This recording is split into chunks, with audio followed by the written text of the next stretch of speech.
നമസ്കാരം. യദുവൻ്റെ അച്ചമ്മാസ് വ്ലോഗ്സിൻ്റെ ഇന്നത്തെ വീഡിയോയിലേക്ക് എല്ലാവർക്കും സ്വാഗതം. നിങ്ങൾക്ക് എല്ലാവർക്കും സുഖമാണെന്ന് വിശ്വസിക്കുന്നു. ഇന്ന് ഞാൻ നിങ്ങളുമായി ഷെയർ ചെയ്യാൻ പോകുന്നത് നമ്മുടെ വീട്ടിൽ നടക്കുന്ന വിശേഷങ്ങളാണ്.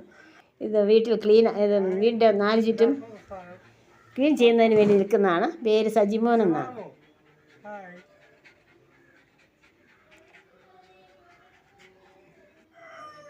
സജി, എത്ര മക്കളാ സജിക്ക്? എന്ത് ചെയ്യുന്നവര്? പണിക്ക് പോകുന്ന, രണ്ടാമത്തെ ആൾ പഠിക്കും. ഞാൻ കിച്ചണിലേക്ക് വന്നു. ഇന്ന് രാവിലെയുള്ള ബ്രേക്ക്ഫാസ്റ്റ് ദോശയാണ്. ദോശയും പൊട്ടറ്റോ കറിയുമാണ് എല്ലാവർക്കും. എനിക്ക് പൊട്ടറ്റോ കറി വയറുമായിട്ട് അത്ര പൊരുത്തപ്പെട്ടു പോകില്ല. അതുകൊണ്ട് ദോശപ്പൊടി ഉപയോഗിച്ച് ഞാൻ കഴിക്കാൻ പോവുകയാണ്. ഇന്ന് വീട്ടിൽ തിരക്ക് തന്നെ. ക്ലീനർ ഉണ്ട്, പ്ലംബറുണ്ട്, ഇലക്ട്രീഷ്യനുണ്ട്, എല്ലാ പണിക്കാരും ഉണ്ട്. വീടിൻ്റെ അറ്റകുറ്റപ്പണികൾ ചെയ്യുന്നത്. അങ്ങനെ എൻ്റെ ബ്രേക്ക്ഫാസ്റ്റ് കഴിഞ്ഞു. എൻ്റെ പതിവ് റാഗി ഞാൻ കുടിക്കുകയാണ്.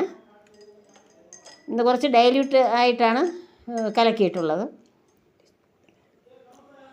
ഇതും കുടിച്ചിട്ട് ഇന്ന് മറ്റുള്ള ജോലിയിലേക്ക് പ്രവേശിക്കണം.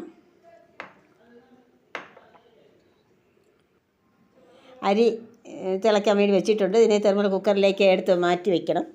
പിന്നെ ഇന്ന് കിട്ടിയതല്ല, ഇന്ന് കറി വയ്ക്കാൻ പോകുന്ന മീൻ ചൂരക്കുട്ടികൾ ഇന്നലെ കിട്ടിയതാണ്. ഇവരെയൊക്കെ ഞാൻ ഉറക്കി, ജയ പറയും പോലെ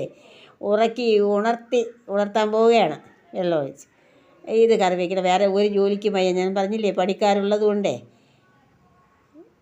എല്ലാത്തിനും തടസ്സങ്ങളാണ്. അതുകൊണ്ട് വേറെ ഒരു ജോലിക്കും വയ്യ. ഇത് മാത്രം കറി വയ്ക്കും. അങ്ങനെ ചോറും മീൻ കറിയും പിന്നെ തൈരും അച്ചാറൊക്കെ ഇരിപ്പുണ്ട്. അത് വെച്ച് അങ്ങ് അഡ്ജസ്റ്റ് ചെയ്താൽ മതി. മീൻ കറി റെഡിയായി. ഇത്രയും സമയം എൻ്റെ വീഡിയോ കണ്ടതിൽ എനിക്ക് വളരെ സന്തോഷം. അടുത്തൊരു വീഡിയോയിലൂടെ നമുക്ക് വീണ്ടും കാണാം. നന്ദി, നമസ്കാരം.